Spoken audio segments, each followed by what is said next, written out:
যে মুখ্যমন্ত্ৰী প্ৰধানমন্ত্ৰী বা মন্ত্ৰীসকলক যদি আৰক্ষীয়ে 5 বছৰতকৈ অধিক কাৰাবাস হ'ব পৰা গোচৰত গ্ৰেপ্তাৰ কৰে তেতিয়া তেওঁলোকৰ পদ নিজে নিজে বাতিল হৈ যাব।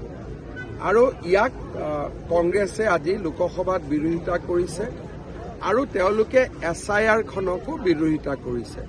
কিন্তু যোৱাকালি ইতিমধ্যে ৰাষ্ট্ৰীয় সংবাদ মাধ্যমত প্ৰকাশ পাইছে যে যিটো গৱেষণা প্ৰতিষ্ঠানে মহাৰাষ্ট্ৰত ভোটৰ খেলিমেলি হোৱা বুলি গৱেষণা পত্ৰখন প্ৰকাশ কৰিছিল তেওঁলোকে নিজৰ ভুল স্বীকাৰ কৰি সেই গৱেষণা পত্ৰখন প্ৰত্যাহাৰ কৰিছে। গতিকে মই ভাবো যে কংগ্ৰেছ দলে তেওঁলোকে ভাৰততে হওক বা কোনোবা ৰাজ্যতে হওক অশান্তিৰ সৃষ্টি কৰিব বিচাৰে। ৰাইজক ফেচ কৰা তেওঁলোকৰ কোনো সাহসো নাই আৰু সেইবাবে তেওঁলোকে নোহোৱা ইছ্যু কিছুমানকো ইছ্যু বনাবৰ কাৰণে বিচাৰি থাকে। মই ভাবো যে ৰাইজে এইবিলাক চাই থাকে আৰু ৰাইজে নিজেই তাৰ যোগ্য প্ৰত্যুত্তৰ দি আহিছে আৰু দি যাব। যে মুখ্যমন্ত্ৰী প্ৰধানমন্ত্ৰী বা মন্ত্ৰীসকলক যদি আৰক্ষীয়ে 5 বছৰতকৈ অধিক কাৰাবাস হ'ব পৰা গোচৰত গ্ৰেপ্তাৰ কৰে তেতিয়া তেওঁলোকৰ পদ নিজে নিজে বাতিল হৈ যাব। আৰু ইয়াক কংগ্ৰেছে আজি লোকসভাত বিৰোধিতা কৰিছে আৰু তেওঁলোকে SIR খনকো বিৰোধিতা কৰিছে।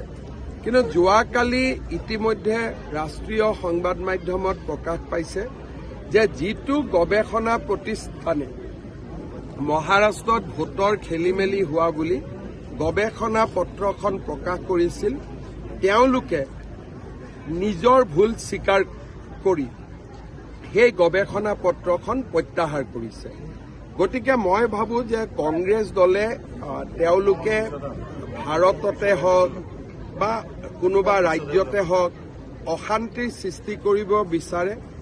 ৰাইজক ফেচ কৰা তেওঁলোকৰ কোনো সাহসো নাই আৰু সেইবাবে তেওঁলোকে নোহোৱা ইছ্যু কিছুমানকো ইছ্যু বনাবৰ কাৰণে বিচাৰি থাকে।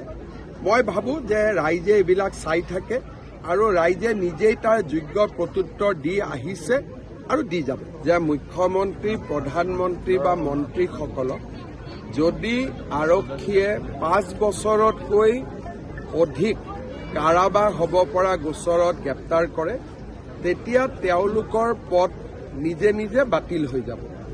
আৰু ইয়াক কংগ্ৰেছে আজি লোকসভাত বিৰোধিতা কৰিছে আৰু তেওঁলোকে SIR খনকো বিৰোধিতা কৰিছে। কিন্তু যোৱাকালি ইতিমধ্যে ৰাষ্ট্ৰীয় সংবাদ মাধ্যমত প্ৰকাশ পাইছে যে যিটো গৱেষণা প্ৰতিষ্ঠানে মহাৰাষ্ট্ৰত ভোটৰ খেলিমেলি হোৱা বুলি গৱেষণা পত্ৰখন প্ৰকাশ কৰিছিল তেওঁলোকে নিজৰ ভুল স্বীকাৰ কৰি সেই গৱেষণা পত্ৰখন প্ৰত্যাহাৰ কৰিছে। গতিকে মই ভাবো যে কংগ্ৰেছ দলে তেওঁলোকে ভাৰততে হওক বা কোনোবা ৰাজ্যতে হওক অশান্তিৰ সৃষ্টি কৰিব বিচাৰে। ৰাইজক ফেচ কৰা তেওঁলোকৰ কোনো সাহসো নাই আৰু সেইবাবে তেওঁলোকে নোহোৱা ইছ্যু কিছুমানকো ইছ্যু বনাবৰ কাৰণে বিচাৰি থাকে। মই ভাবো যে ৰাইজে এইবিলাক চাই থাকে আৰু ৰাইজে নিজেই তাৰ যোগ্য প্ৰত্যুত্তৰ দি আহিছে আৰু দি যাব।